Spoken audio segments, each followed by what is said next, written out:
It comes down to this new twist, and as a consequence of this, a new lawyer, defense lawyer, has been brought on the case.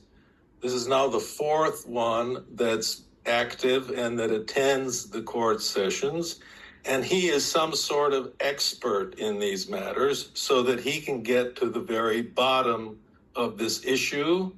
And the other thing that has happened, the other development, is that Professor Martin Schwab has been brought to the court as a witness and has been interviewed.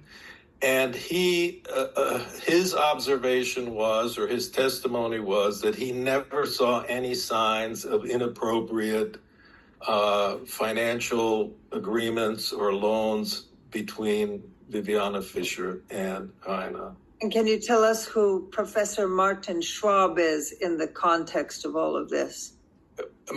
Professor Martin Schwab is a friend of Reiner's and a friend of Viviana Fischer. And I don't know what role he's played in the background over the last several years, but essentially he is someone who both of them trusted.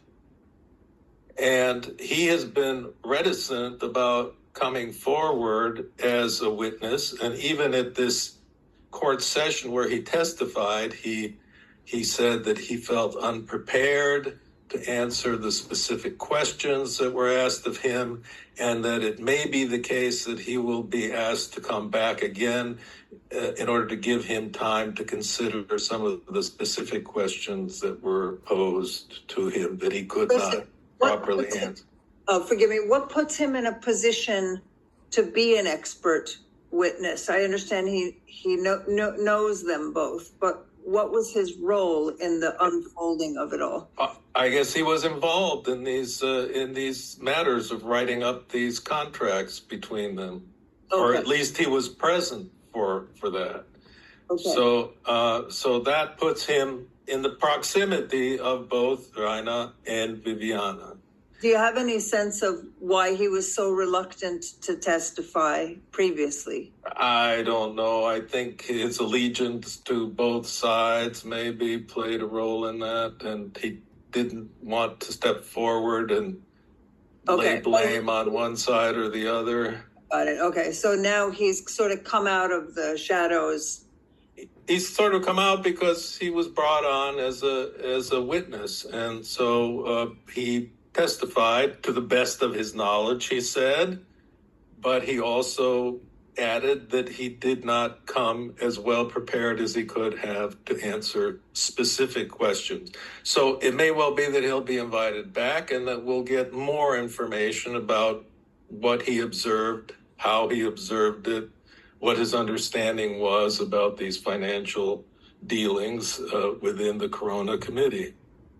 Now, Viviana Fischer has also changed her stance on Reiner's guilt. Could you tell us about that?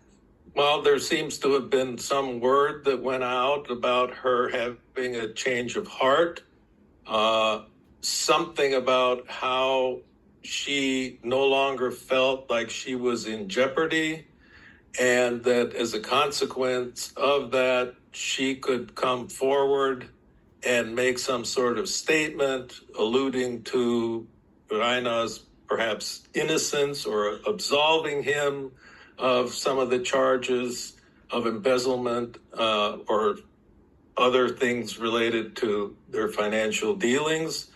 And so there was word about that came out a few weeks ago, and there was anticipation that she would make such a move, but it hasn't materialized. And it doesn't seem like the attorney that she has hired to ostensibly make such a presentation or representation in court. He's neither said anything yet, nor has he verified that that's what his purpose is for coming to the court. What he has declared most recently is that he's there to represent two donors who are interested in resolving the donors' issues, creating some sort of fund for donors that monies would flow back into.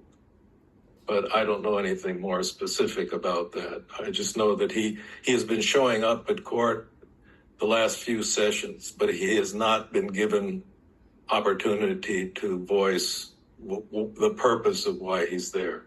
They may know the purpose within the court itself because their dealings are in written form now, email form, and so there may be an understanding among the lawyers as to what's going on with him, but the outside doesn't really know. The observers don't really know. The people reporting on this don't really know.